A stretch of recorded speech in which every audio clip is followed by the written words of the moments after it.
ನಮಸ್ಕಾರ ಸ್ನೇಹಿತರೆ, ಸಂಶೋಧನಾ ನ್ಯೂಸ್ನ ಮತ್ತೊಂದು ಹೊಸ ವಿಡಿಯೋಗೆ ಸುಸ್ವಾಗತಗಳು. ನೀವಿನ್ನೂ ನಮ್ಮ ಚಾನಲನ್ನು ಸಬ್ಸ್ಕ್ರೈಬ್ ಮಾಡಿಲ್ಲ ಎಂದರೆ ಈ ಕೂಡಲೇ ಸಬ್ಸ್ಕ್ರೈಬ್ ಮಾಡಿ. ಹಾಗೆ ಪಕ್ಕದಲ್ಲಿರುವ ಬೆಲ್ ಬಟನನ್ನು ಒತ್ತಿ. ಈ ಬೆಲ್ ಬಟನ್ ಒತ್ತುವುದರಿಂದ ನಾವು ಮತ್ತೊಂದು ಹೊಸ ವಿಡಿಯೋ ಹಾಕಿದ ತಕ್ಷಣವೇ ನಿಮಗೆ ನೋಟಿಫಿಕೇಷನ್ ಮುಖಾಂತರ ದೊರೆಯುತ್ತದೆ. ನಾವಿಂದು ಆಷಾಢ ಮಾಸ ಹಾಗೂ ಆಷಾಢ ಮಾಸದ ಚಾಮುಂಡೇಶ್ವರಿ ತಾಯಿಯ ಪೂಜೆ ಬಗ್ಗೆ ತಿಳಿಯೋಣ.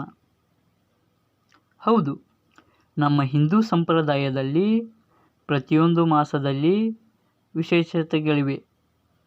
ಅದರಂತೆ ಆಷಾಢ ಮಾಸವೂ ಒಂದು.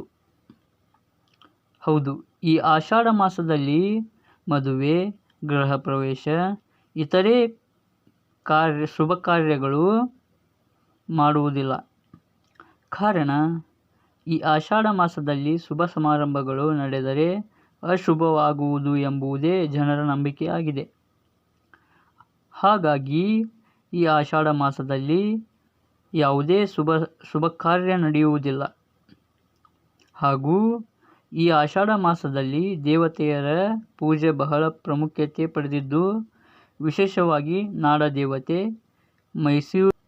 ಮೈಸೂರು ಮಡಿಲಲ್ಲಿ ನೆಲೆಗೊಂಡಿರುವ ತಾಯಿ ಚಾಮುಂಡೇಶ್ವರಿ ಆರಾಧನೆ ಹಾಗೂ ಪೂಜೆ ಬಹಳ ಪ್ರಸಿದ್ಧವಾಗಿದೆ.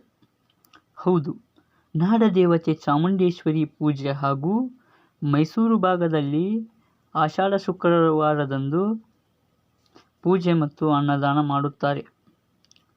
ಈ ವಿಶೇಷ ಆಷಾಢ ಮಾಸದಲ್ಲಿ ಪೂಜೆ ಮಾಡಿದರೆ ಕುಟುಂಬ ಮತ್ತು ಮಕ್ಕಳಿಗೆ ಫಲ ಸಿಗುವುದು ಹಾಗೂ ದರಿದ್ರ ಪರಿಹಾರ ಆಗಿ ಲಕ್ಷ್ಮಿ ಪ್ರವೇಶವಾಗುವುದು ಎಂಬುದು ಜನರ ನಂಬಿಕೆಯಾಗಿದೆ. ಇಂತಹ ಆಷಾಢ ಮಾಸದಲ್ಲಿ ಮೈಸೂರು, ಚಾಮರಾಜನಗರ ಭಾಗದಲ್ಲಿ ಎಲ್ಲ ಕಡೆಯೂ ಅನ್ನದಾನ ಪೂಜೆ ಏರ್ಪಡಿಸಲಾಗುವುದು. ಭಕ್ತರನ್ನು ಸಲಹುತ್ತಿರುವ ನಾಡದೇವತೆ ಚಾಮುಂಡೇಶ್ವರಿ ತಾಯಿಯು ಎಲ್ಲರಿಗೂ ಆಯುಷು, ಆರೋಗ್ಯ ಕೊಟ್ಟು ನಾಡನ್ನು ಅಹಿತಕರ ಘಟನೆಗಳಿಂದ ರಕ್ಷಿಸಲೆಂದು ಪ್ರಾರ್ಥಿಸೋಣ.